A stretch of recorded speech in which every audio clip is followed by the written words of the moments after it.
So the next section here is how to participate in the project.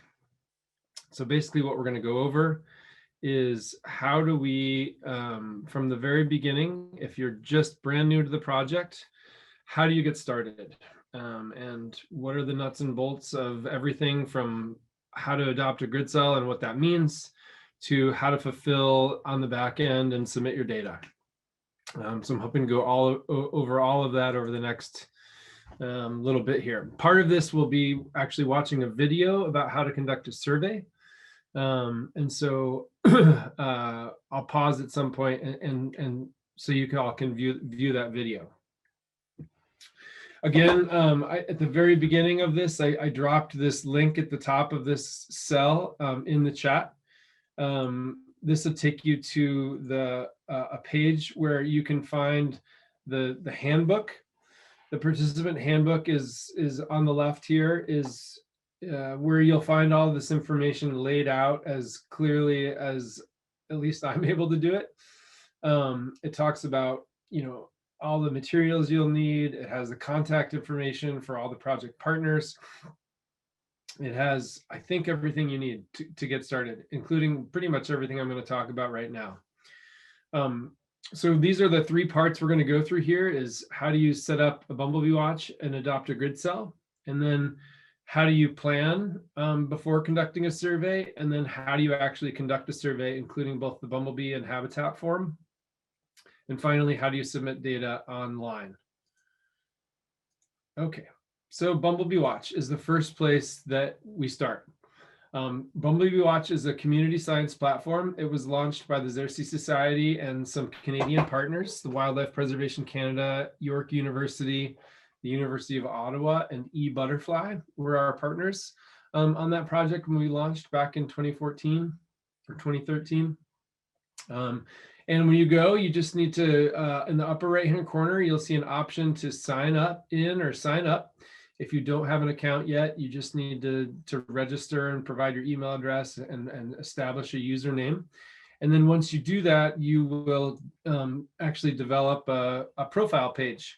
And one of the cool things about this profile page is it keeps track of all the species you've observed, and you sort of get a lifer list of the bumblebees of North America that you've had verified by experts. The important thing to remember here, or the important thing to take note of, is your username. This username is kind of the code that we use throughout the project as you're adopting grid cells and submitting data and doing these things. So you want to make sure to remember that username and write it down because you'll use it a few different times. After you have a Bumblebee Watch account, then you can think about adopting a grid cell. And the URL for this is on the screen now. So you can just go to PNW Bumblebee Atlas, and I think there's a Get Involved button at the top, and then just choose 2021 priority grids, and it'll bring you to this map page. And just to give you a brief tutorial of the map page, there are a few different buttons along the left-hand side that I'm just going to show you how to operate and what they do. So the first button there's a little home feature. If you click that, it will take it back to the view that you're seeing right now. You can also use those plus and minus buttons to zoom in on the map or zoom out of the map. And then you can click that home button to return back to this. If you want to see what the ground looks like underneath those shape files there, underneath the grid cells and underneath the high potential zones, you can turn those layers off if you click on the sort of hamburger layer here, or the hamburger button. And then you can also change the base layer. So currently the map shows aerial photography, which will show what the landscape looks like. But if you'd rather see a road map or a topographic map or some other map, there's a bunch of other options. And you can find those by clicking on this sort of 4-square option. And then finally, in the upper right-hand corner is a search bar. So you can type whatever search that you'd like to in that box up there. You can put your address. You can put the name of your favorite hike. It basically works like a Google map search, and it will take you to that location or zoom into that location once you select the thing that comes from the dropdown. And so that's a great way to find a place that you might want to conduct a survey. And so let's say you sort of searched for Spokane, Washington, and you were looking for an area to get involved, and you press search, and it brings you into Spokane, and then you find the nearest dark green grid cell with blue in it, and you want to get involved there and adopt that grid cell. So you might sort of, you can drag and drop the map and pull it around, and then you can find this grid cell. And once you've zoomed in far enough, the name of the grid cell will populate in the middle of the grid cell here. You can see this one is WAID, which stands for Washington and Idaho. And that's just because here's the Washington-Idaho state line right here. So this actually has parts of Washington and Idaho in it, which is why it has that leading code. And then a number. And if you click on it, that same number and code will appear up here in the box, or the pop-up that appears. And if you want to adopt this grid cell, because you want to contribute and do surveys within this grid, then you just make note of that grid cell. And then you're going to use it in the form. And so you would go then, if sort of below the map to the left, there's a different form that you would fill out, where you're going to just basically enter some basic information, including the information about the grid cell. So you enter your Bumblebee Watch username, like we talked about earlier. You've taken note of that. You've written it down. You can write it in this box here. And then you're going to use your email address. And this would be the email address that you'd like us to contact you about with this project. So if you want information about updates on the project and survey targets and all of these things, please put that email address in there. And then you're going to choose whether it's a top priority or a standard grid cell. If you got one of these dark green grid cells, you would choose top priority. If you're choosing one of the yellow grid cells or the lighter green ones, you would choose standard. And then the different grid cells within those categories are found in this drop-down box. In this case, I chose top priority because this is dark green. And then I scrolled down and selected WAID 455. The grid cells within this dropdown are by number. So they're basically 1 to 500 or so in a number. And the reason there's 2 bins is because it's hard to scroll through 500. So there's around 250, and I mean, I'm making this up, but there's around 200 in top priority and 200 standard, and they're in numerical order, ignoring that leading state code. And then once you've adopted your grid cell and you've finished adopting your grid cell, you can press submit there, and it'll submit that information to us. And you should get, in pretty quick turnaround, a confirmation email from us. And that confirmation email should have information about surveys. It'll also link you to events like this. And it also links you to a Google My Maps page that will help you with additional planning. And just out of curiosity here, I'm going to find out, I would like to know which of you have adopted a grid cell already for 2021, and how many of you plan on doing this over the next several days or weeks here.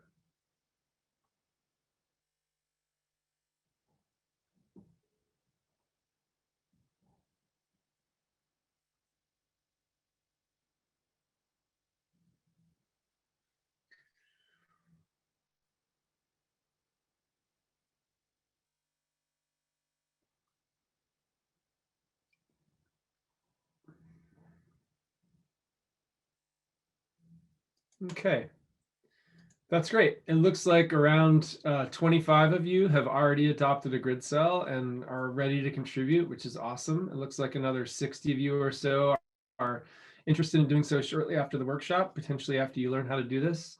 And then there's a couple of you that aren't sure yet, which is just fine. And basically what adopting a grid cell means is that you're signing up to participate in this project in a formal manner. It says, I'm going to take this on, and I'm going to do 2 surveys within a grid cell. That's the sort of minimum ask. So adopting a grid cell means that you've sort of adopted a part of the state or one of the 3 states, and that's yours. It doesn't mean that it's just yours, though multiple people can adopt a single grid cell. but it means that you would sort of adopt that grid cell and then conduct the surveys that we're going to talk about within that grid cell. That's the idea of these grid cells. It helps us balance the search effort across the state so that we don't just get everybody surveying in Portland, Seattle, and Boise. We want to make sure to spread these efforts out across the landscape so that we get these equal effort surveys throughout the region.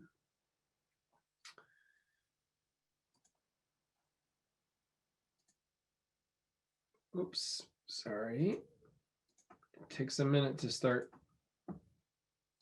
advancing slides again after I do a poll. Okay, next piece we're going to do here is then talk about conducting a survey and everything here. So let's say now you've adopted your grid cell, and what comes next? What are you going to do next? You'll get this email from, so we're going to go through sort of planning and then collecting data, photographing, and then uploading data. We'll go through all of those things. And so you've gotten this email, this confirmation email with a link to this Google My Map. And the Google My Map, some people have found it super helpful, other people not so much. It's totally up to you whether you choose to use it or not. This is just a way for you to get a hold of basically the grid cell map that I've shared there. So you can find your grid on this map. They're numbered the same way. It's the same numbers in the same order. And then you can see, hopefully behind that are also little polygons of these high potential zones. And one of the things you might notice, I've had a few people email me about this already, but the high potential zones here don't actually 100% overlap with the high potential zones on the main website. And that's because in order to upload a file to Google, it needs to be fairly small in size. So I had to simplify the polygons to upload them there. So you may notice some slight differences, which is okay. These are really just meant as a guide anyway. You don't have to make sure that you're in the boundaries of one of these. They're really just meant to serve as a guide, those blue polygons. But I provided them here for you as well, if that's useful. And one of the things I want you to know about this map is you can actually sort of download this map or make it your own. So if you click on those three dots up here in the corner, it'll pull up this dialog box. And in that dialog box, you can choose either to copy the map or to export it to KML KMZ. And a KML KMZ file works in a program called Google Earth, or you could upload it into a GIS program if you're familiar with those things. If you're not, don't worry about this. It's not important technical information in any way, shape, or form. I'm just making these resources available to you if you would find them helpful for planning. The reason that I find these helpful is because then you have a Google map and you can create directions, you can drop pins, places you might want to visit, and all of those other things you might show up on a normal map show up here, which is just a little bit different than the project map, which is why I've created this as a resource for you. So then after you've sort of done some of those planning things and you're starting to think about when this might happen, we've targeted our survey window from June through August. So here this says through September, but we're actually targeting through June through August is our survey window. And the idea is that we're going to survey twice in that survey window. So from between June and August, we want to do 2 surveys. And we're going to focus on these optimal conditions in terms of the temperature. So the temperature should be between 60 and 90 degrees Fahrenheit. If it's much colder than that, bees won't be very active. And if it gets much hotter than that, bees will often shut down and spend most of their time in the nest trying to regulate the temperature there. We want it to be a fairly mild, non-windy day. Some wind is okay, but if it gets too windy, it just is going to be too hard to capture bees. And then we don't really want to be out when it's raining. So this is a nice opportunity for us to get out and hike around in beautiful weather, basically. In terms of where we want to survey, basically we're going to look for places with a lot of flowers in bloom. Bumblebees find most places in the Pacific Northwest attractive, and they spend plenty of time there foraging, and those are where we want to do surveys. So this could be natural areas, urban areas, public rights of way and roadsides. But no matter where we go and where we choose to conduct surveys, we want to make sure that we're following the local rules and regulations. And this means that, if we're surveying on private land, we want to make sure that we have permission to survey on that private land. If you're on public land, sometimes it's going to be totally fine for you to do that. Other times we have areas that are more protected than others, and you might need to get permission from the landowner. And with that in mind, we've created this sort of list to help guide you. Certainly on US Forest Service land and on BLM land, for the most part, you're free to conduct surveys on those public lands. This is just a capture and release survey. We're not killing bees. We're not collecting them. So you have permission for the most part to capture, chill, and photograph bees on these lands. When we start talking about state parks and state wildlife areas and natural areas, then we start talking about areas where you may need permission. Certainly in the state of Washington, in order to visit some of these areas and do a survey, you need to reach out to the land manager, and Anne can help facilitate that.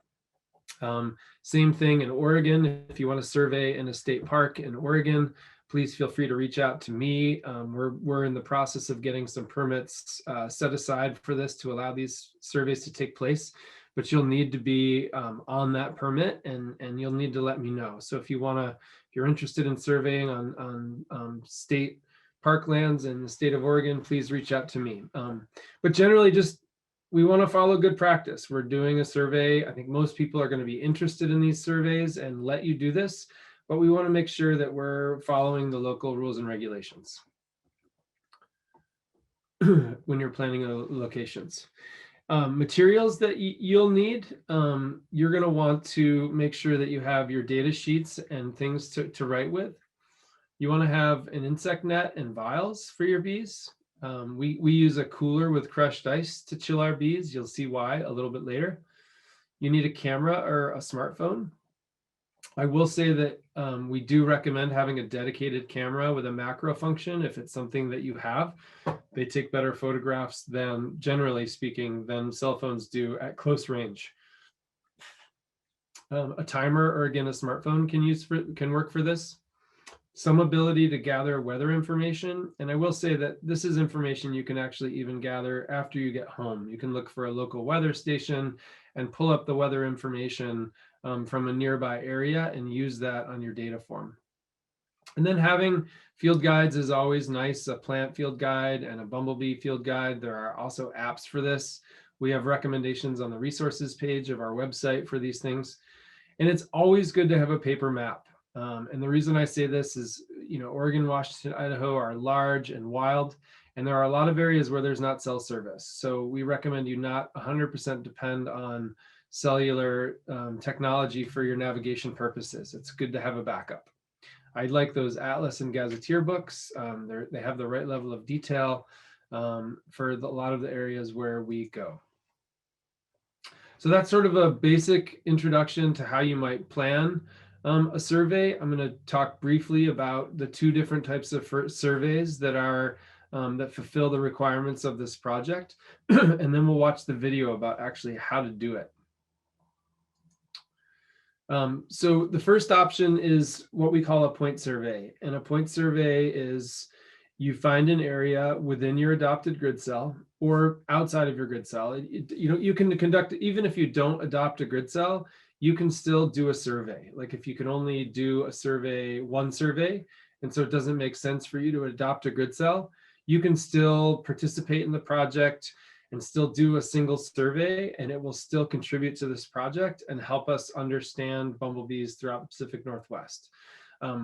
But you're going to pick, basically within a grid cell, you're going to pick a single hectare site, so around 2.5 acres. And you're going to do a 45 person minute survey. And what I mean by a person minute survey is it's 45 minutes long, but if you have 2 people, you're actually going to survey for a total of 45 minutes, so 22.5 minutes each. If there was 3 people doing the survey, you would each survey for 15 minutes. So the total amount of search time per person, or in total with all people surveying, adds up to 45 minutes. And that's what I mean by a person minute survey. And then each survey at a point survey is a bumblebee survey, and then also a habitat assessment. And I'll talk more about that later. The second type of survey that we recommend are these roadside surveys. And this is where, instead of going out to a natural area that's a hectare large, you would pick a stretch of road that was 10 miles long. And you would pick a start point on that road and begin driving. And you would stop at the first place that you found a patch of flowers that was big enough to support a bumblebee population, or maybe not a population, but would have bumblebees foraging. And then you would stop, get out of your car, and you would conduct a shorter 15, instead of a 45-minute survey, you do a 15-minute person-minute survey.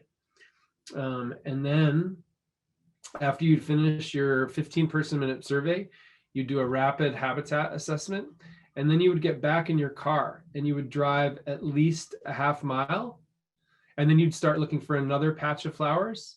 And when you found one, you would pull over and do a 15-minute survey and do another habitat survey. And you would do that 5 times.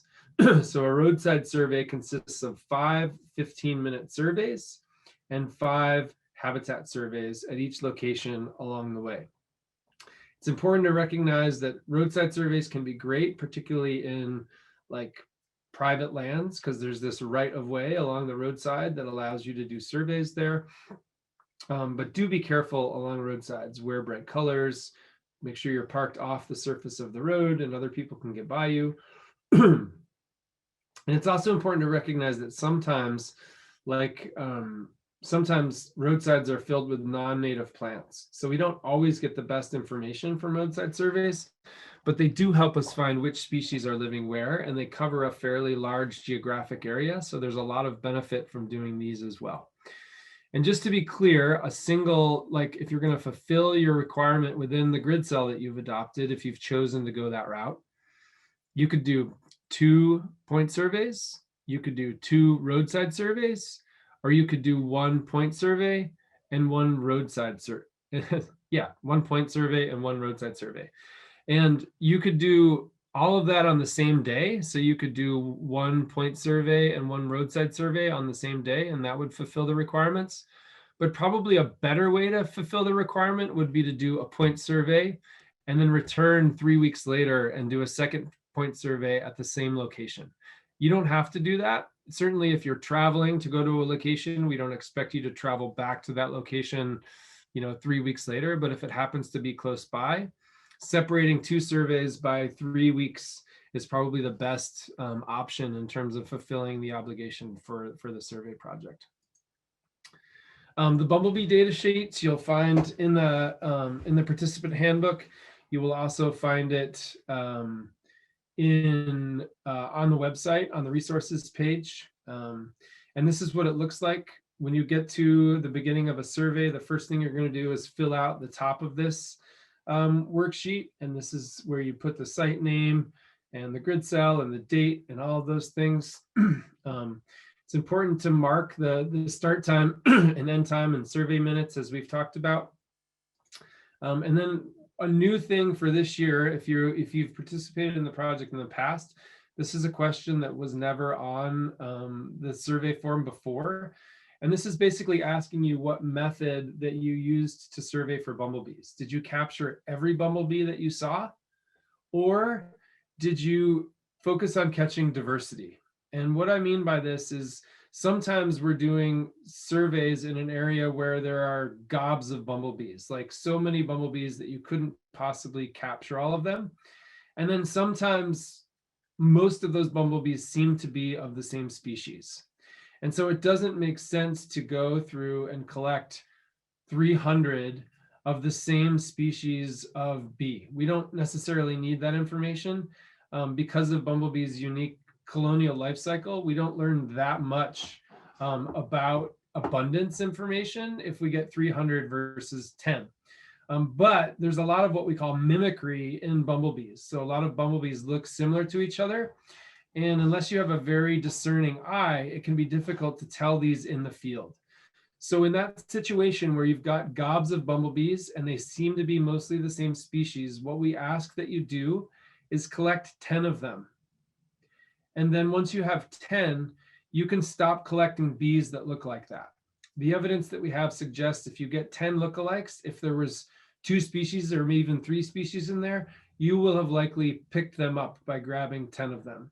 But then you can start focusing on diversity. And in that case, you might check this focused on capturing bumblebees that look different than those that were already caught. And if you combined these methods, let's say you started by capturing all bumblebees observed and then later switched to this, you could check both of those, and that's an option for when you submit your data. So I hope that's clear. This helps us analyze the data in terms of the different collection methods and why we're collecting this information this year. Okay, so now what I'm going to do for you is have you watch this video.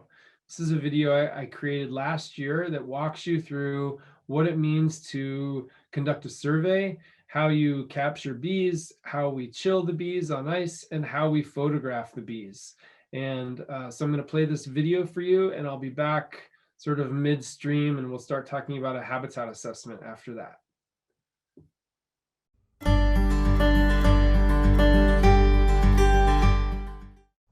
Hi, my name is Rich Hatfield. I'm a senior conservation biologist for the Xerces Society, and I'm here to teach you how to do a survey for the Pacific Northwest Bumblebee Atlas or the Nebraska Bumblebee Atlas. They both have pretty much the same survey protocols. So I'm here today. I'm in a beautiful natural area. It's a nice, warm, sunny day. I've got my net and I have some vials in my pocket, so I'm pretty much ready to do a survey. The first thing you want to do is make sure that the site is big enough. It needs to be about a hectare. And a hectare is about the size of a football field, lengthwise, square. So sort of a football long and the same distance wide. It's 100 square meters, so a football field, including the end zones. Another way to think about it is the infield of a track. If you ever ran track, the entire infield on the inside of a running track is about a hectare. Or a soccer field is also about a hectare. So you want to make sure it's big enough. And then usually what I do once I decide that it's a big enough site is I walk around and I make sure that there's enough flowering resources. You want to make sure that there is something that bees could be visiting. Otherwise, it's probably not worth really conducting a survey, or maybe come back at a later date when there are flowers. One of the things you want to do when you're out pre-walking your site is make sure you're keeping an eye out for inconspicuous flowers. Sometimes flowers will grow down amongst the grass, but they can be important for bumblebees and often are. This plant is called self-heal and often grows underneath the understory or overstory of grass and is a great bumblebee plant. Another important thing when we're out looking for bumblebees is we want to make sure we're looking at all blooming plants. If I was standing here looking in this patch, I might be drawn to the violets, to the dandelions, or maybe to the bluebells over here.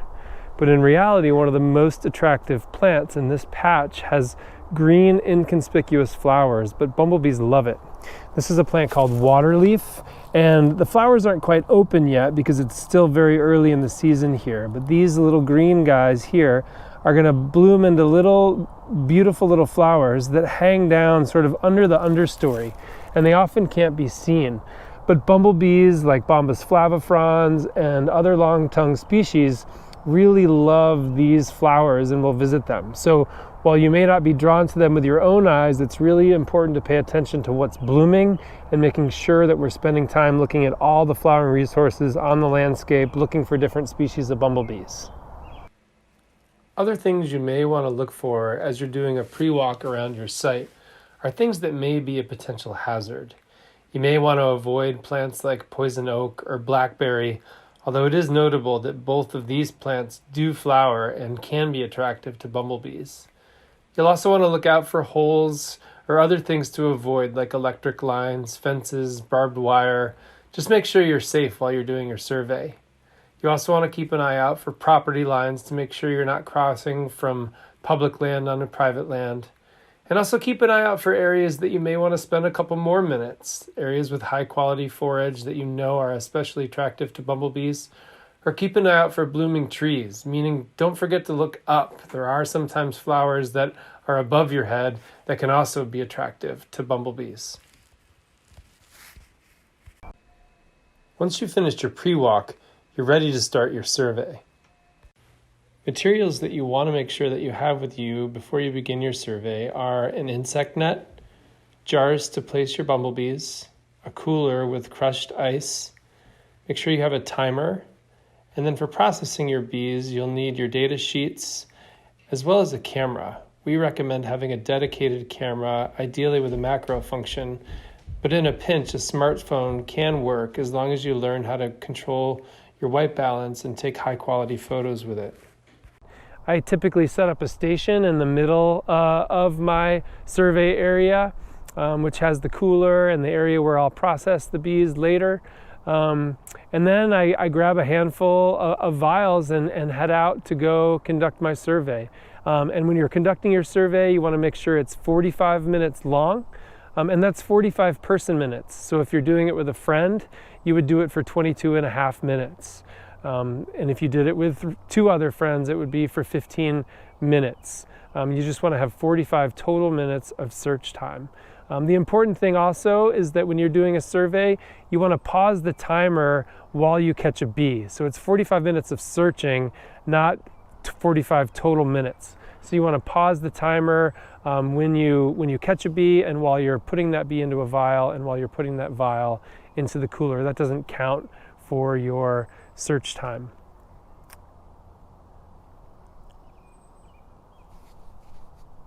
The other thing that's important while you're doing your survey is you want to make sure that you're associating every bee observation that you have with a flower.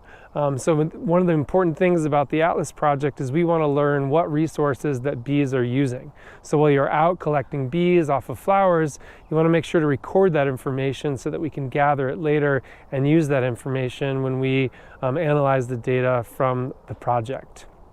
So with each bee that you capture, you want to also record the flower on which you captured it.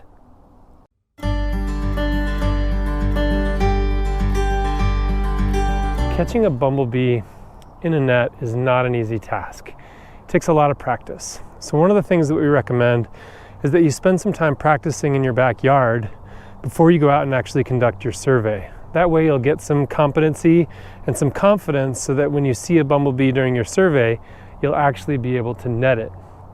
There are really 2 different ways to go after a bumblebee on a flower. One way is to just swing your net and try to catch it in there like this. The important thing is after you've swung, you want to make sure to turn your net over to close the bottom of it so that the bee doesn't come flying right out into your face. There's a number of ways to do that. I like to do a little flip, but the easiest way to do it is to swing and then just turn the net over 1-2 times. And then you'll have the bee in this section of the net that's laying over the top. The other way to go after a bee instead of sweeping is to just go over the top and drop the net on the bee like that. That way the bee will be trapped in the net. The next step then would be to grab the bottom of the net and pull it up to the top, and the bee will fly right to the top of the net because it's attracted to the sun. Let's see if we can find some bees to practice on.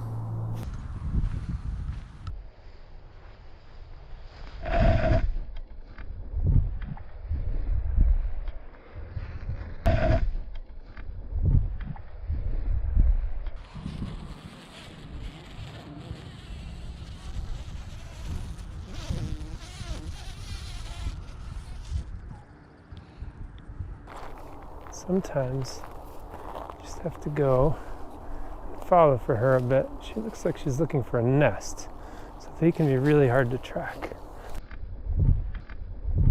But we can just throw the net over the top of them like that sometimes while they're flying. And I got her. I can see her moving in the net there.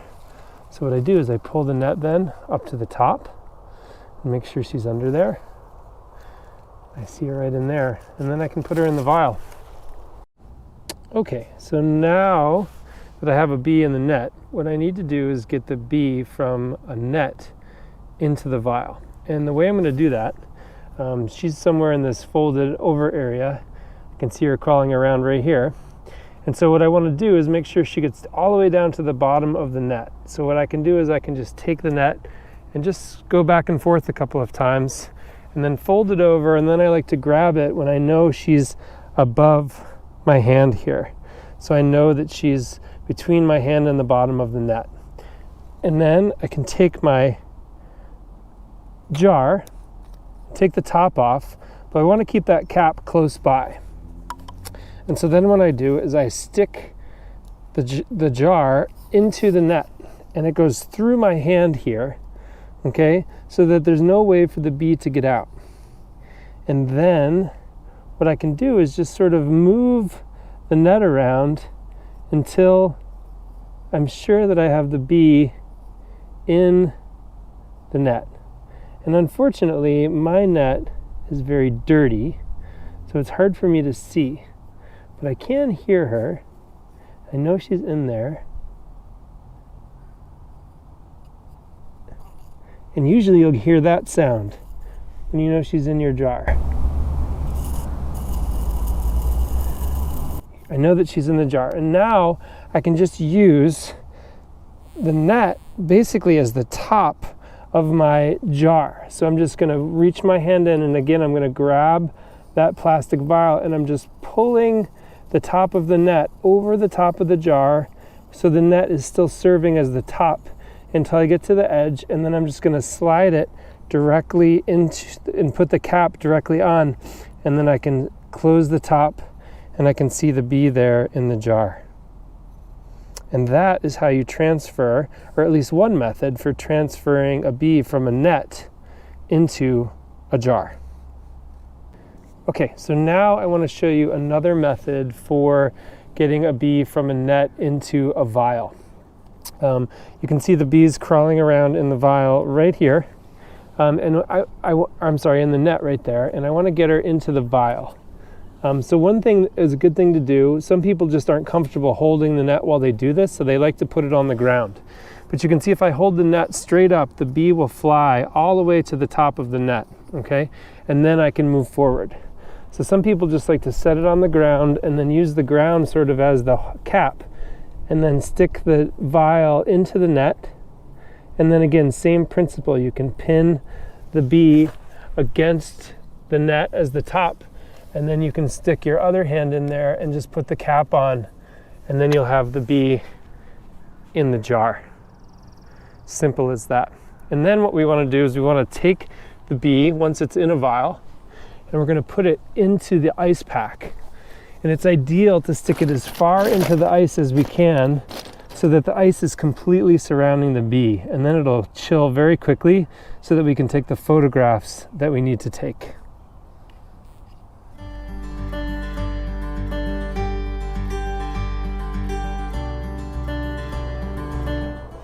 Normally, one of the things that I would do in this situation is I would take the flower that I captured this bee on, and I would put it into the jar so that later when I was processing my bees, I could know which flower that I caught this bee on. And keeping track of that is very important for the data we're collecting for the Atlas project. Or in this case, because this bee wasn't visiting a flower, it was just flying around, it's not going to have any floral association. So if I don't put a flower in there, then I'll know that when I process my data later. But if I'd captured this bee on, say, a dandelion, I could come over to a dandelion flower and just grab the flower off and pretty easily just tuck the flower into the jar with the bee. And then later when I process this bee, I'd have the flower and the bee in the same jar so that I can keep track of it. Other people like to take notes and have a notebook, and they will number their vial and say this would be bee number 1. They could go bee number 1 and they would write down the flower, or take a picture of the bee next to the flower. There's lots of different ways to keep track of it. We don't care which way you do it, we just care that you do it.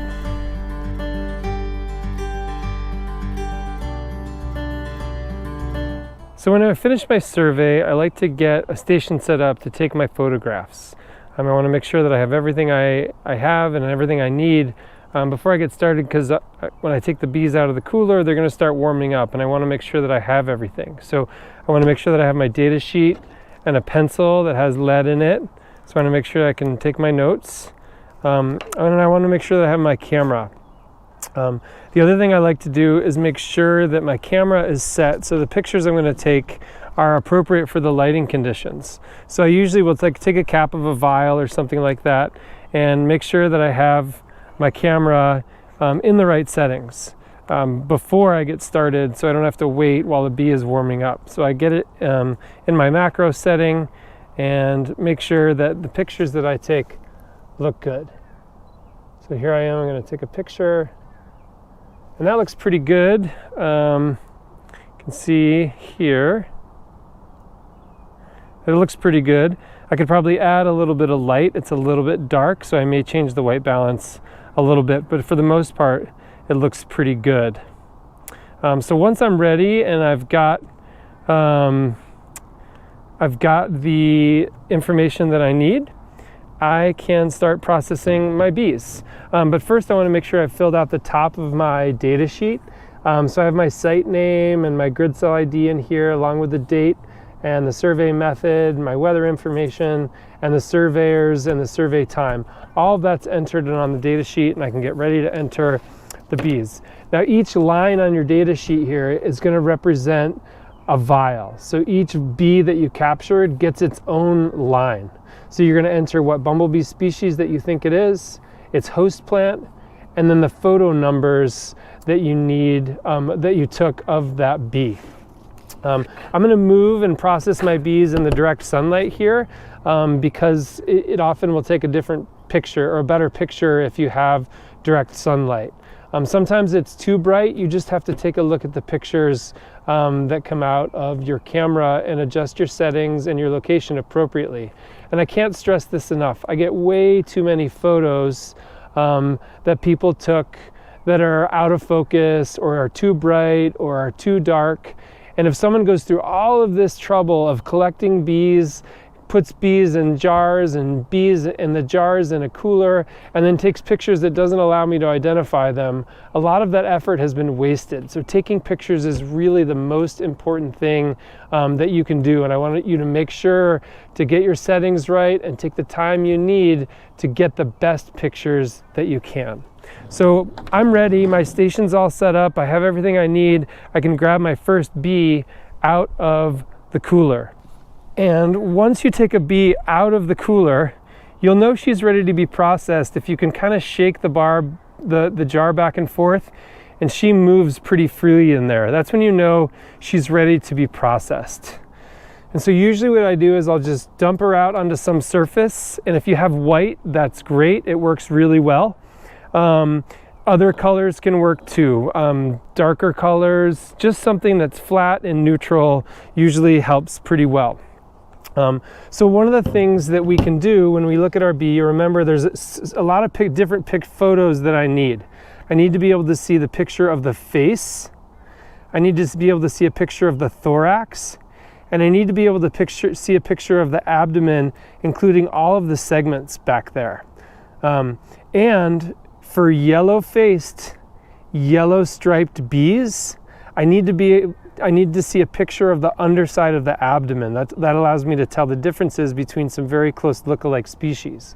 So when they're completely out is a great time to take a picture of that underside of the abdomen if you have that species. And in this case, I do. So I want to get really close if you can, and this is why a camera with a macro setting is really the best option. You want to get as close as you can, and you want to take a nice picture of the underside of the abdomen. Okay, so now I can see the color of those hairs on the abdomen, which is exactly what I need to see. Also, when she's in this position, I can often take a very good picture of the face. And it's nice to take a nice close-up like this, because then I can see the cheek length, as well as the color of the hairs on her face and the colors of the hair on the top of her head. I also like to include a profile shot like this. Okay? And one of the nice things about a shot like this is I can see the hairs on the face, on the thorax, and on the abdomen. And now I want to be able to make sure that I can see every single segment on that abdomen and then the color patterns there. So you want to sometimes peel those wings apart and make sure you get a nice clear shot. It's okay if your hand is in there, but we really just want to be able to see all of the segments back there on the abdomen. Perfect. And then she's ready. I've taken all of the photos that I need for her. You can see there that her foot is starting to twitch a little bit and she's starting to wake up. But I've taken all the pictures that I can of her. And so what I can do is I can actually just set her in the sun and let her warm up, and she'll slowly warm up and groom herself and fly away. And then I can go on and process the next bee. But before I do that, I want to make sure I enter this one on my data sheet. So because this has a yellow face and a yellow stripe, and you notice that all the hairs on the underside there were black, I know that this is Bombus vosnesenskii. And if you don't know the species of bee that it is, it's totally fine. You can just write Bombus here. And I'm going to write the host plant. In this case, there is no host plant. I found this bee just flying around, probably looking for a nest site. So I'm just going to write nest searching. And then I want to write the photo numbers. So in my camera here, I'm going to open it up, and I'm going to open up, and I'm going to take a look at the photos that I took. And down here, it's going to tell me the number of the photo that I took. And I want to record that information on the data sheet. So these photos started at 2319, and I'm going to write that on here, and that goes through 2324. Okay, and now that's all the photos that I've taken of that bee, and I've entered all the information that I need to from that particular bee on the data sheet. Now I can process my next bee.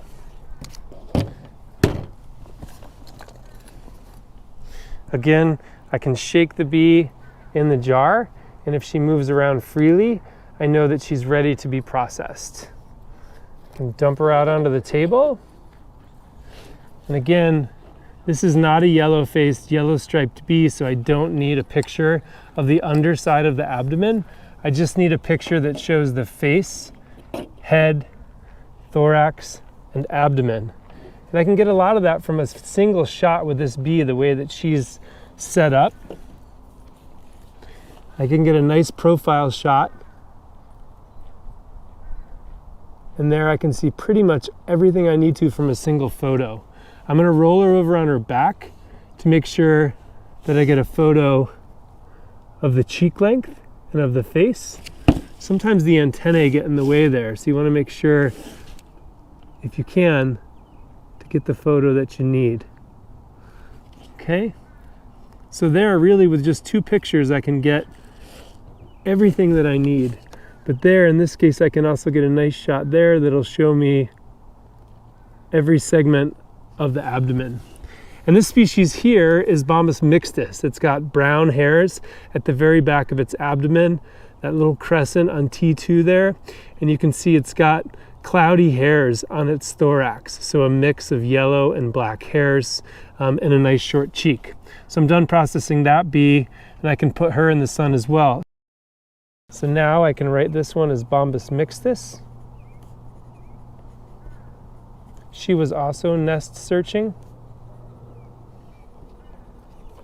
And the photo numbers, again, I go into my camera, I press preview, and this goes through 2327. So this is going to be 2325 to 2327. One of the things you can do when you're done processing your bees is you can actually hold them in your hands. It's a really neat opportunity to get up close and personal with a bee and see how they move their wings and groom themselves. It's a really, really neat opportunity. But they do warm up pretty quickly, and it's pretty neat to watch them fly away and notice that even after being in a cooler for a long time, they can go out about their business and just fly away. Oh, there she goes.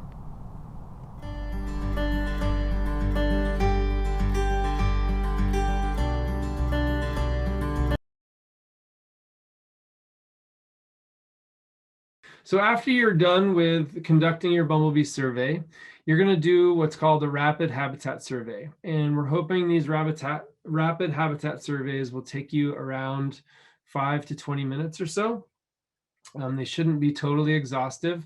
They're basically just a snapshot in time of what kind of habitat you're surveying in and what habitat surrounds you, how many different plant species there are, how much of that area was in bloom, and what management you observed could be occurring in those areas. And a little bit more detail about what that looks like. This is the data sheet. Again, you'll find this in the Participant Handbook and also links on our website. The information at the top of the website or at the top of the data sheet is the same on both the Bumblebee and the habitat form. It's good to have some duplicity here in case you forget one of your data sheets or you lose one of your data sheets. At least you retrieve a lot of information that's consistent between the two. So again, you're just going to take sort of the names, the site name will be the same, the grid cell ID will be the same, and the date and the survey type, and the weather information and the latitude and longitude. All that information is going to be pretty much the same between the two habitat or between the two data sheets. And then the first question that you're going to ask, and this shouldn't, part of the reason this won't take you very long is you will have already spent 45 minutes walking around this 1 hectare site. So you'll be fairly familiar with a lot of the features of it, and you should be able to answer some of these questions pretty quickly. So the first one is which of these 7 habitat types was the dominant habitat type for the survey type? Were you in a grassland and meadow, a woodland and forest, shrub, scrub, agricultural land, riparian areas, in developed or roadside areas, or in a wetland? Those are the 7 options for this year. There are examples here that you would choose from, and you're going to circle one of those. It's possible that your survey type is going to have more than one habitat type in it. We want you to choose the most abundant one. That's how we're going to look at these data. So if you had, say, a grassland with a stream rolling through it, you would choose grassland because grassland is going to be the dominant type, and then riparian or stream would be sort of a secondary type. And you could add that into the surrounding area. And the surrounding area basically means from your habitat type or from your survey area, what types of different habitats do you see? And you're going to use the same 7 habitat types, and you're going to list up to the top 3. We definitely want you to list the top surrounding habitat type. And then if there are multiple, go ahead and add the second most common and the third most common there. You don't have to. It's just if you happen to see different habitat types that you feel like should be added to that, you will add them into that box there on the right, and the same 7 habitat types. The next question is how much of the survey area has flowering resources, from 0 to basically 100%. And this is not a percent cover question. You're not thinking about if I was flying above the survey type and I looked down from a drone, how much of it would be flowers versus something else. It's a bit of a different question, which is, I think of it as how much of the survey site were you actively searching for bumblebees as you walked around? Some areas are quite patchy, and you basically, you'll be in a patch of flowers looking for bees, and then you need to walk 50 feet or 100 feet to find another patch of flowers. There's other sites where it's 10 feet that you have to walk, or it's no feet and there's just flowers everywhere, like the photo on the right here. And so that photo on the right, while it's not 100% flower cover, basically anywhere that I would be, as far as you can see there, I could look for a bee on a flower and potentially capture one. Whereas on the left over there, I'm going to be walking pretty long distances in between flower patches. And so I'd be closer to the 0 scale. So that's the way to think about this, is within your hectare, how much of the area were you actively searching for bumblebees on flowers? And that's how to think about this question. Next, you're going to look at different habitat features that contribute to nesting. So these are all things that we know may provide habitat for nesting bumblebees. So bunch grasses is one option, and you could choose bunch grasses if you see those. In this case, I see those tall brown patches coming up there are bunch grasses, I would add those. And then there's a brush pile there on the right. So I would check those 2 boxes. And if I saw anything else, I would check the rest of those as well. Then you're going to look at some of the management things going on there. So you're going to see if you have seen evidence of mowing or grazing or insecticide or herbicide use or fire or honeybees. And you're going to answer these to the best of your ability. It may be that you don't know everything, and that's okay. You're just going to answer to the best of your ability whether you see these or whether you suspect them based on what you see. You might see a fire scar, or you might see evidence of mowing. These things, even if you don't know they're happening, you may see evidence that some of this has happened before. Or you may not see cows, but you might see cow pies or hoof prints, or you might see deer scat, whatever. These are things that little pieces of evidence that will help you answer these questions. Then you're going to turn the form over, and on the back, on the top, there's a question that asks you how many different species of flower are blooming. You're going to answer this 1 to 2, 2 to 5, 5 to 10, greater than 10. And then you're going to go through and actually list those plants on the back here. So which plants did you actually see blooming, and the common name, and ideally you'll also find a scientific name. And then you could also list the photo numbers here that you could include then when you submit your Bumblebee data. You could add a photo of each of the plant when you submit your Bumblebee data. And then at the bottom of that form is now an option for you to add some of your volunteer information in here. So you're going to put, the start and stop time from when you left your house and when you returned, how many miles you drove, and then how much time you spent organizing your data and naming your photos and all of those other things. One thing to just talk about briefly here is just because we didn't see this section, I'm pulling up a series of slides here that I might not have otherwise shown, but we really want to, the most important contribution that you all can make in this project is through submitting photographs. Taking high quality photos is really what we need you to do.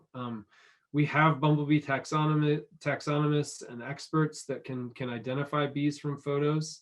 And what we need you to do is take the right photos so that we can make the identifications that we need to, or that we're able to. And so taking the time to take good, high quality, clear photos makes all the difference in the world. If someone has gone through all of the effort to capture bumblebees, put them in jars, chill those bumblebees in a cooler until they're immobile, and then take photos that are not clear, is in some ways a waste of effort, right? We've spent all this time going out there and we're not getting the data that we need.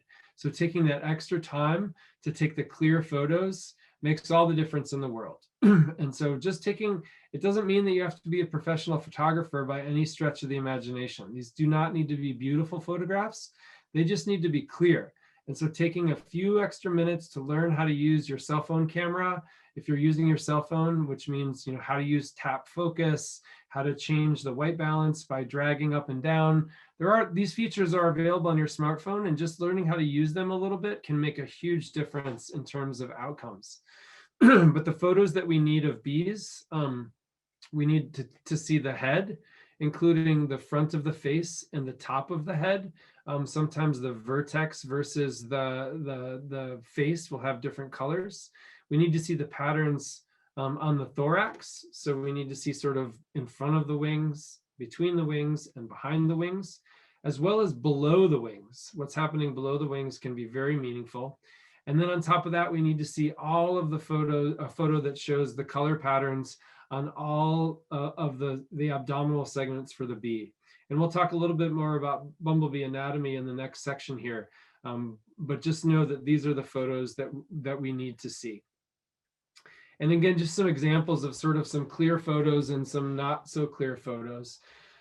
On a bright sunny day, it can be hard to take photos, and you just need to take some time and look at your photos after you take them and think about whether someone could see adequate detail there, right? So in this photo on the far left, that's pretty high quality photo. You can see a lot of features, but I can't see the abdomen there. So you would need another photo. And sort of those next 3 photos, they're sort of lacking in detail. We can do better than those, especially with a still bumblebee. So taking the time, taking an extra photo, making sure things are in focus and clear is really, really important. And then if you need to sort of use your fingers to pull the wings apart and so that we can see all of the segments, sometimes there's important features that are obscured by those wings. So pulling the wings apart, taking a photo, if your finger's in there, it's totally fine. We just need to be able to see those features. All right, I'm going to try to play another video for you here, which will show you how to submit data in Bumblebee Watch. There's a new methodology for this year. And so I want you to see how the new features of Bumblebee Watch work. When you get ready to submit your data, you want to make sure that you have both of your data sheets, your Habitat data sheet and your Bumblebee data sheet. Once you have both of these things, you can navigate over to Bumblebee Watch. Once you're there, you want to make sure that you've signed in, and then you can go to record a sighting and choose Bumblebee sighting. If you're just submitting an incidental sighting here, so just a single observation that wasn't part of a survey, you want to click Project here and choose Bumblebee Watch. But if you're submitting data as part of the Bumblebee Atlas project, including a habitat survey, you're going to choose PNW Bumblebee Atlas. When you do this, this will open up all of the habitat forms that you will include as you submit your data. If you just choose Bumblebee Watch, these forms here don't show up. So you're going to start by just using the information from your data sheet. The top of the form, or this whole first page, is all information that you'll find on the Habitat data sheet. So you can go to your Habitat data sheet, you have your site name, you have your latitude, your longitude, and the date, and you can copy all those things directly into the form. So here, the name of my location was testing 321. My latitude was 46.2144. And the longitude is negative 124.99. You want to make sure to include that negative sign in there. It's essential. All longitudes in the Western Hemisphere have a negative sign in front of them. So please include that when you enter your data, or your point will end up in the ocean somewhere. Then you're going to choose the state, how accurate the location was. For a survey as part of the atlas that was a hectare large, you're going to choose either 25 to 50 meters or 50 to 100 meters here. And the date of the sighting, I did this sighting on May 19th. And then you're going to scroll down and you'll see more information that you're going to pull directly off your Habitat data sheet. So I can go back to my Habitat data sheet. I see that I did a point survey. In this case, I know that I tried to capture all bees. Okay, I started at 2:30, I ended at 3:30, and had 45 survey minutes. Okay, so it was a point survey. I captured all bees observed. It was 1 hectare. I had 1 surveyor. My survey began at 2:30 p.m. and I ended at 3:30 p.m. and that was 45 survey minutes. So these are the person minutes, which means I stopped my timer for about 15 minutes while I was transferring bees during the survey. The temperature, again, off my data sheet was 68 degrees. The cloud cover was 10%. The wind speed was 0 to 5. And if I had any weather notes, I could add them here. And this was in degrees Fahrenheit. Now I can scroll down and there's more information I'll have to get from my Habitat data form here. So I pull up my Habitat data sheet. I notice that the survey area was grassland meadow and the surrounding habitats was woodland, forest, and riparian. So I can enter those in the data sheet. So I'm going to choose grassland here. woodland forest, and riparian. And you can see when you choose the second habitat type, it will bring up a third one. The third one, or even the second one, are optional. We only want to enter the most common ones here and in that order. So woodland forest was the most common, and there was also a stream next to this site. How much of the survey area had flowering resources? Again, I can go back to my data sheet. I circled 30 here, so I'm going to enter 30 here. Which nesting sites did I see? I saw bunch grasses, brush piles, and pine needle duff. So I'm going to choose bunch grasses, pine needles, and brush piles. And down here, I'm going to enter all of my management notes. And when I look at my data sheet, I see that I had no under everything except for native grazing, which I suspected. So for mowing, no. Livestock grazing, no. Native grazing, I suspect that. No agriculture, no honeybees, no fire, no herbicide, and no insecticides. If you had any management notes here, say about the fire or about the number of honeybees, you might put this in here.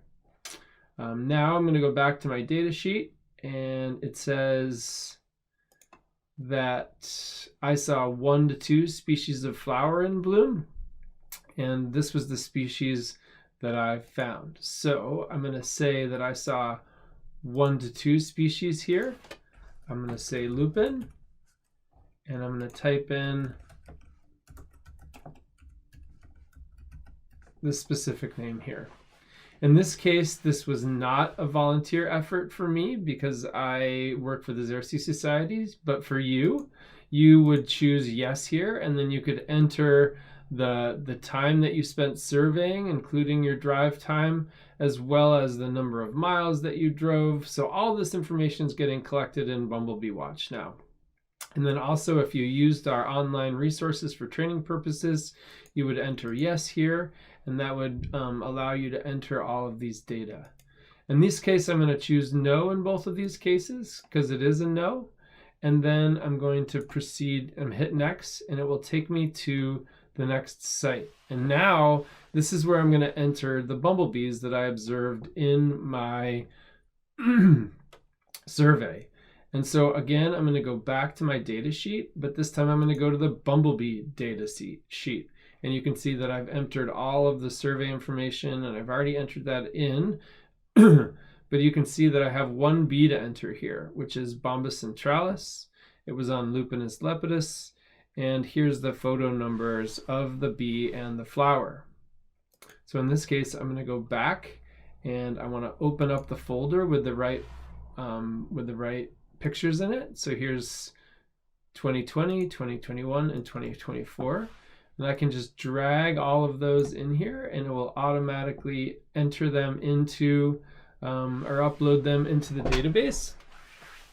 If I want to, I can open up the identification tool, and it will open up for those of you that have used Bumblebee Watch before, it'll open up the window that you have seen before, where you can look at your photos and then choose the different features of the bee that you see. So in this case, this has a yellow face, it has a stripe down the middle of its thorax, and it goes red, yellow. So this looks like it's probably Bombus centralis. And then you can choose that, and it will automatically enter it here. Most of you won't see this count box. This is just something for more advanced users that will see this. And you wouldn't see gender either. But in this case, I do. So I'm going to choose one here. And this was a worker. And then you can enter the host notes here. And any observation or floral notes that you wanted to add. Note that now you can add up to 5 photos here. So we really want you to include pictures of the plant in addition to the pictures of the bee. So you can see here one of the photos that I've uploaded for this species is just a picture of the cap of the here. You can see it if I go in here. You can see it's a picture of the cap of the bee that I captured next to the plant that I captured. And when you take a picture of that plant, we want to make sure we get the flowers and the leaves in here. And then we're done. If I had another bee to enter, I could choose add another here, and it could add a second bee to this observation. In this case, I don't, so I'm going to delete that. And then I'm just going to click save, and you can see that it's been saved and the time matches the timestamp. And then I'm done. I can choose view checklist, and it'll take me to my profile page, and it'll show me all of the data that I just entered, including some information about the survey, and then there's the bee I had. And if I needed to, I could edit the species here. So I could choose edit species, and it would take me back, and I could add another if I wanted to, or I could change the species name or anything else. In this case, I don't have to. And I can go back here and go to view checklist, and I can also edit the checklist. So if I choose edit checklist here, it would take me back and allow me to change some of the information that was in my habitat form here. But I don't need to do that. And so I am done. And that's it. That's all it takes to enter your data. Hopefully this helps streamline the process for many of you. And will make entering our data more efficient. Thanks. Okay, hopefully that was tolerable. It seemed to be doing pretty well on my end. So that's the end of that section. I know there may be a lot of questions because you weren't able to see the video. I'm happy to take some time now and answer any of those questions that may have come up, or we can move on and talk about taking photos and identifying bees in the Pacific Northwest. Anything that's out there that needs to be addressed?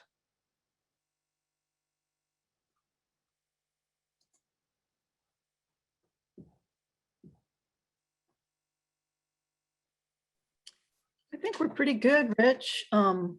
Pretty much caught up on the Q&A and chat. Great. I believe. Okay. Let's just take a couple minutes here. It's 3:14 now. We'll come back, say at 3:17 or so, or 3:17. Just take 3 minutes for a personal break if you need it. And then we'll get started with the next section in a few minutes. Rich, we just had a question pop up on how to deal with clear cuts. Like if you're surveying a clear cut inside a forest, is that grassland meadow? It's not really forest because it doesn't have trees. How would you classify that? That's a good question. I think it would largely depend on the vegetation that was coming up. If you found that it was a lot of shrubs, like sometimes ceanothus pops up in there and it's dominated by shrubs, you might choose shrub scrub. There, I could also imagine that if grasslands, if it was a lot of grasses that popped up, you might choose grassland. I guess the other option to think about, and I hadn't thought about this previously, so I'm thinking in real time, and some input from you, Joel, might be interesting, but we could also choose developed there. I'm not sure. Do you have a thought or a better answer than the one I just came up with? No, I don't. I haven't thought about that well either. I do think that it would depend on what's there. Obviously, it's not forest. You wouldn't put down forest because we want forest sites to be confined to canopy cover sites. If it's got a lot of grasses, it would be meadow grassland. If it's mainly shrub, it would be shrub scrub. Okay. Developed, I'm not sure. I can't see a line of logic where I put developed because that's just so different than like true, human urban area developed. Yeah. Well, we include like power lines in developed, so that's why I was thinking that. But I think I agree that we should. I mean, sometimes they're also intentionally seeded with stuff, but I think just going by the dominant vegetation type would be the way to do it.